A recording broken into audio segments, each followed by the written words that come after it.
The town of Pure Water was a village full of happiness.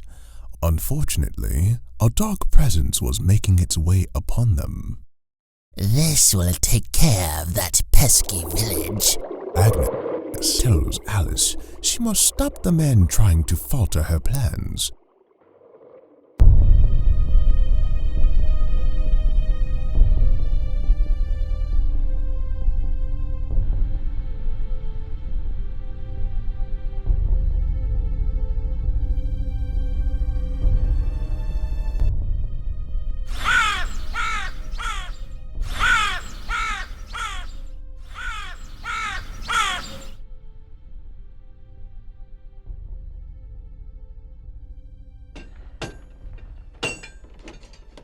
Boulder Silverstone, the town's blacksmith, overhears the sorrow of the town's crier, speaking of the events that are to occur in the coming months.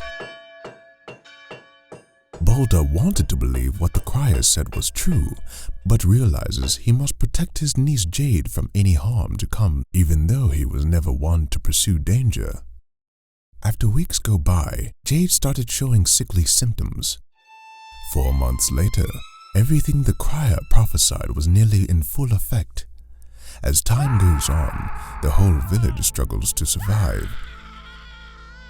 Screams from every direction shared pain of a lost one. Is there no one to help us? Boulder then knew going into the forbidden forest lied the only hope to resolve this darkness. The path smelled of rotting flesh and filled with growls of carnivorous animals. The sun grew cold, and the wind flowing through the trees whispered a message saying, "Leave and don't return." Boulder, with his ignited torch, grew closer to the voice. He hears strange growls and a scream as he witnesses a pack of dire wolves surrounding a woman at the end of the trail. Boulder wants to help the woman, but his body is stricken with fear.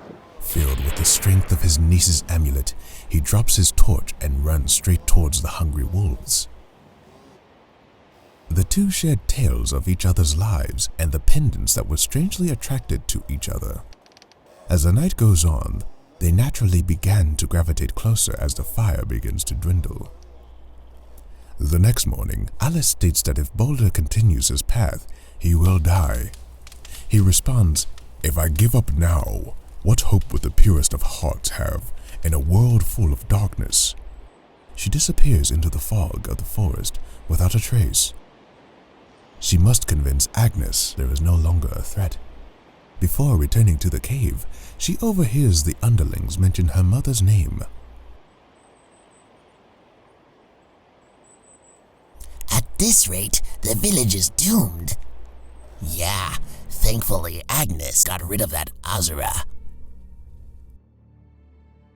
Boulder approaches a cave surrounded by pikes, displaying the skulls of trespassers. It reeked of evil and death. Boulder enters the cave only to get knocked down by an unknown force, followed by a laugh of nothing pure. You do not belong here.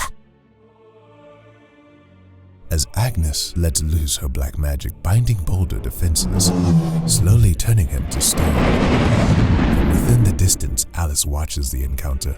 Knowing now of what Agnes has done, she cannot let her aunt take another person's life. Before taking another breath, Alice attacks Agnes with a burst of black magic. Your weak magic won't hurt me. I should have killed you along with your mother. The bracelet around Alice's wrist begins to glow as she is overflown with the good energy of her mother. With a burst of light, Alice uses her newfound strength and engulfs Agnes in her mother's bracelet along with the darkness. Within the burst of light, Boulder sprung from the stone, ready to fight. It's over, Alice quietly says to Boulder. Boulder suggests that she come back to town with him. She refuses due to the stigma of the witch's reputation in the village.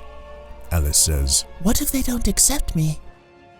Boulder places his hand on her shoulder, softly saying, "Trust me, you are not evil like her, and they will see that. She takes the hand of the brave blacksmith back to the forbidden forest that is now lifted of its toxins. They make it to Pure Water, with the town recognizing Alice's resemblance to Asura the Pure. Showered in greetings, the two hug and gaze upon the blue sky.